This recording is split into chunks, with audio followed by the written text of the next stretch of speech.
Joseph, and they're with Makerversity. So, Joseph, you're one of the founders of it. Can you tell us what is Makerversity?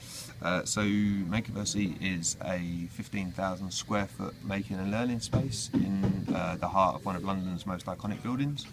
So we have kind of three strands. The first strand is that we provide affordable space for people who make stuff, so designers and makers essentially, so that they can continue their practice in the centre of the city and not be pushed out to the edges.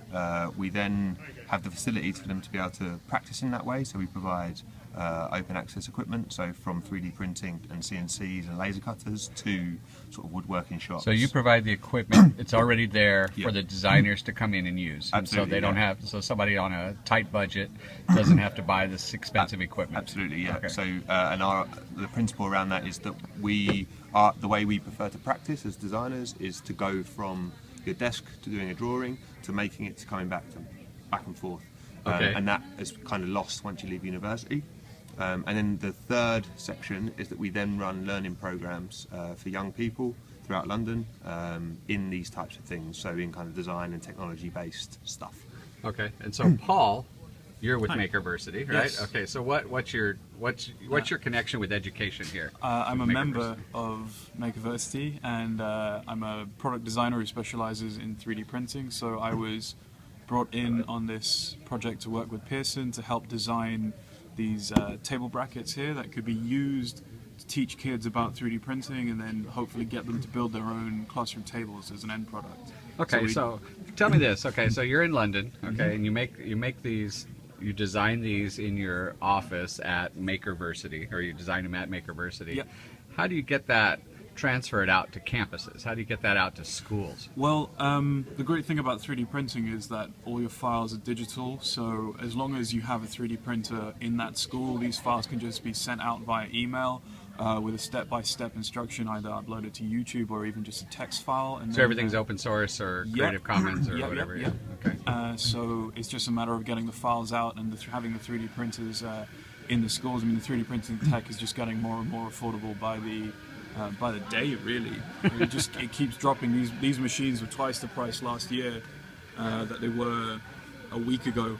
Okay, so Joseph, what's your business model? I don't understand the business model here. You're giving away everything for free. No. You're providing free stuff for these guys, these slackers over here like Oh, Paul. That's just Charming. So how does that work? How's it funded? Basically, the way we're not funded at the moment.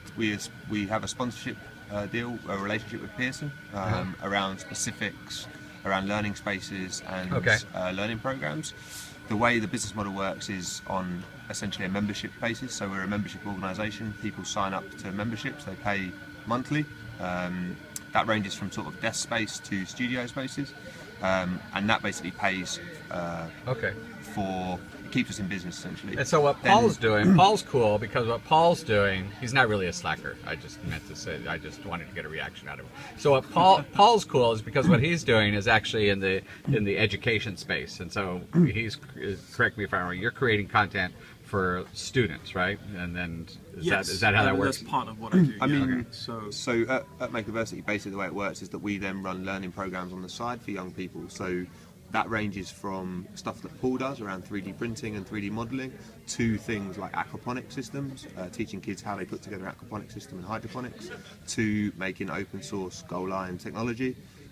So it varies. And then what we do on the one hand is these kind of one-off classes, and what that ranges to is then apprenticeships and internships for young people in London. And so what's really big in United States right now is STEM education, science, technology, education, math. And so this seems to fit in real well with that, especially with campuses that are looking to have actual applications of what they're teaching in classes. And so do you have the same thing in England? Do you have something very similar in England? STEM exists in England as well. I think like where our interest lies is that also in England what's tended to happen is that through kind of government cuts, essentially, technology and design based stuff like creative education is normally pushed out of the syllabus more or less. And then what then happens is that the kids whose parents are rich are able to provide these kind of cultural activities for them on the side. So what we look to do is to provide similar type of experiences for kids who can't necessarily afford it. That's cool. Is this your first South by Southwest? It is our first South by Southwest. Well, welcome to Thank Austin. you very much. Thank Welcome you. to Texas. Cool, thanks very much. And so we're talking to Paul and Joe. They're from Maker University. Say hi to everybody in El Paso, Texas. Hello in El Paso, Texas. Thanks, guys.